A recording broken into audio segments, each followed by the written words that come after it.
အနုပညာလုပ်တွေကိုစီးပွားရေးနယ်ပယ်မှာအောင်မြင်နေတဲ့အနုပညာရှင်များအနုပညာလုပ်ကိုဝါသနာပါလုံးလို့လုပ်ခဲ့ကြပြီးမှစွန့်ပစ်ပြီးစီးပွားရေးဘက်ကိုခြေချနေတဲ့မင်းသမီးတွေကဘယ်သူတွေဖြစ်မလဲနံပါတ်1မေကပြမင်းသမီးကျော်မေကပြကတော့ပဲခူးသူညိုကျော်လေးတစ်ယောက်ဖြစ်ပြီးဗီဒီယိုလောကတစ်ခေတ်တစ်ခါက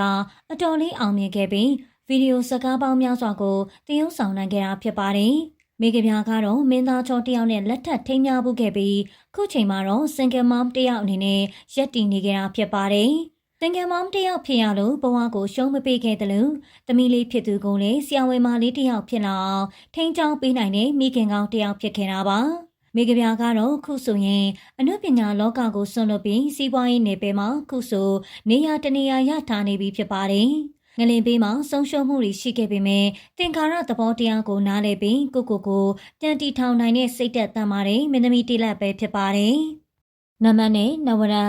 မင်းသမီးကျော်နဝရကတော့အနုပညာလောကကြီးကိုစိတ်ကုန်ပြီးရန်နာထားခဲ့တာကြပါပြီ။အကယ်ဒမီမှန်းလို့ရတဲ့အထိကိုတရုပ်ဆောင်ပြည်ပြင်းတဲ့သူတစ်ယောက်ပဲဖြစ်ပါတယ်။နဝရကတော့အနုပညာလောကကိုစိတ်ကုန်ပြီးရန်ကုန်ကနေပါထွက်သွားတဲ့အထိကိုစိတ်ကုန်ခဲ့တာပါ။အလုပ်တွေလာကမ်းလိုက်ရင်တော့ပြန်လက်မခံမဲမိခင်ဖြစ်သူနဲ့ပြုံးတွေမှာတိတ်တဆိတ်သွားနေခဲ့ပါတယ်။မိခင်ဖြစ်သူဆုံးပါသွားပြီးတဲ့နောက်မှာတော့ပြုံးတွေမှာဖက်ကလင်းင်းဆိုင်လေးဖွင့်ထားခဲ့ပါတယ်။နံပါတ်3ပိုးကြဖြူခင်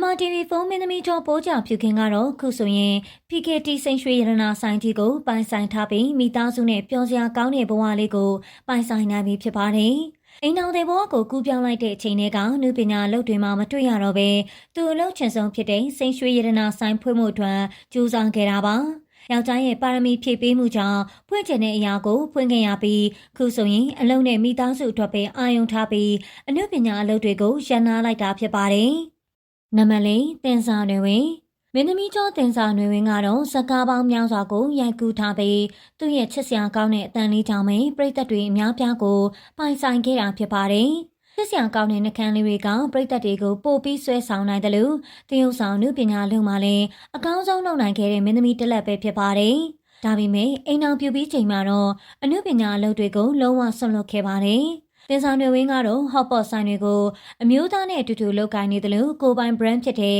perfume နဲ့ lotion တွေကိုထုတ်ပြီးဈေးကွက်မှာတော်လေးနာမည်ရနေတာဖြစ်ပါတယ်။နံပါတ်5မြတ်သူကျော်